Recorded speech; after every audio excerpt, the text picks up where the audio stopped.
போயிட்டார். அவரே சொன்னதுதான், நான் சொல்லல. ஏன்னா அதெல்லாம் ரெக்கார்டு வச்சிருக்கேன். என் மேல கேஸ் போட்டாங்கன்னா அப்ப கோர்ட்டுல கொடுக்கணும்ல. நீங்க என்னெல்லாம் விசித்திரமா கேஸ் போடுவாங்க தெரியுமா காவல்துறை? என் மேல இப்ப ரீசெண்டா ஒரு கேஸ் போட்டிருக்காங்க. இளையாங்குடியில இவர் அந்த ஊர் வீதி வழியா போனார், அவ்வளவுதாங்க என் மேல. இது பிஎன்எஸ்சி எந்த செக்ஷன்ல கேஸா போடுறான் என்ன ஒன்றும் தெரியல. தனபால் டாக்டர் மாட்டியம் என்ன அந்த மாதிரி விசித்திரமா. ஏன்னா பைபாஸ்ல போகாம ஊருக்குள்ள போனேன், அது ஒரு வழக்கு. அந்த மாதிரி இவங்க என்ன வேணா பண்ணலாம். உதயநிதி ஸ்டாலின் என்ன சொல்றாரு?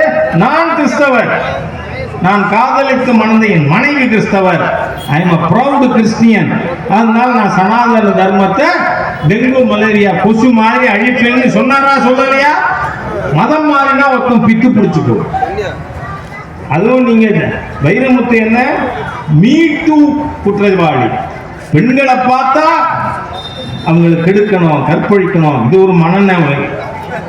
அதனால எம்பெருமான் ராமனை பத்தி அவர் பேசினது எல்லாம் பொருந்தாது. நீ மனநோயாளி. அதனால அந்த அம்மா சொல்றாங்க, ஸ்ரீரங்கத்துக்கு ஆண்டாள் தாயார் போனதே இல்லை. ஆனால் வைரமுத்து என்ன சொன்னா? ஆண்டாள் தாயார் ஸ்ரீரங்கத்துல தேவதாசியார். எவ்வளவு பெரிய, அதாவது இந்துக்களோடு சம்பந்தப்பட்ட எல்லாத்தையும் அசிங்கப்படுத்தணும்னு ஒரு ஆள், அந்த மாதிரி நபர். அதனால நீங்க அப்போ அந்த அம்மா நீங்க உண்ணாவிரத்தை கைவிடணும்னு சொன்ன உடனே நான் நாளைக்கு ஸ்ரீவில்லிபுத்தூருக்கு போய் ஆண்டாள் தாயாரை வழிபட்டு அதுக்கப்புறம் என் உண்ணாவிரத்தை கைவிடுறேன் நாங்கள் விட்டாங்க.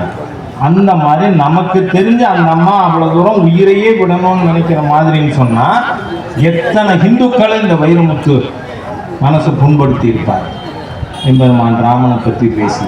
ஆனால் இயல்பு தாங்க, நான் சொல்லிட்டேன். வைரமுத்து வேறு எப்படி பேசுவார்? நீங்கள் விழா தலைவரே சொன்னார், ராமனுக்கு என்ன அடையாளம்? ஒரு சொல், ஒரு வில், ஒரு இல். இவங்களுக்கெல்லாம் அந்த ஒரு இல்லுல தான் வாக்கியா வரப்பு தகராறு. ஏன்னா ரெண்டு பக்கமும் ரெண்டு பேரை உண்ணாவிரதம் இருக்கிறத கால்மாட்டில் ஒன்று தலைமாட்டில் ஒன்று. நீங்க ஏர் கண்டிஷன் ஏர் கூலர் அதை சொல்றேன்னா நீங்களா தப்பா நினைச்சுக்கிட்டா நான் பொறுப்பு இல்லை. ஆகவே அந்த மாதிரி நம்ம இந்த ஆன்மீக மண் சுப்பிரமணிய சிவா அவர்கள் அவதரித்த மண். நான் கேட்கிறேன், இந்த பாவிகளா இந்த இந்து மதத்தை இவ்வளவு கேவலமா பேசின கருணாநிதிக்கு ஊரெல்லாம் செலவைக்கிறீங்க, இங்க ஏன் மணிமண்டபம் கட்டல? அதனால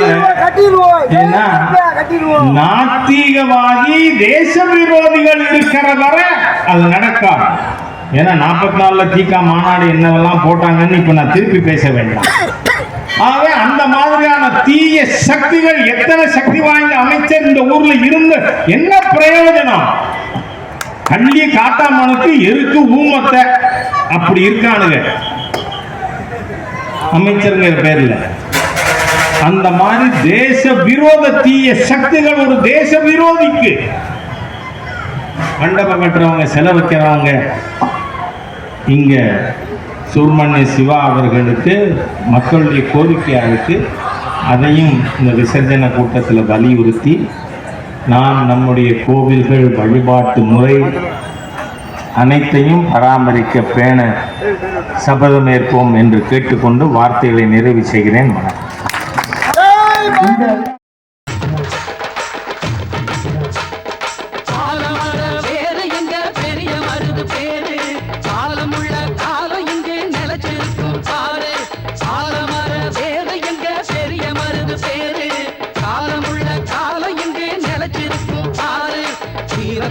சூரத்திலும் ஈடு யாரு? அவன் வார்த்தைக்கு தான் கட்டுப்படும் எங்க ஊரு. வாழ வேண்டும் எங்க அண்ணன் ஆண்டு 100, ஆசி வழங்க வேண்டும் கோயில் கொண்ட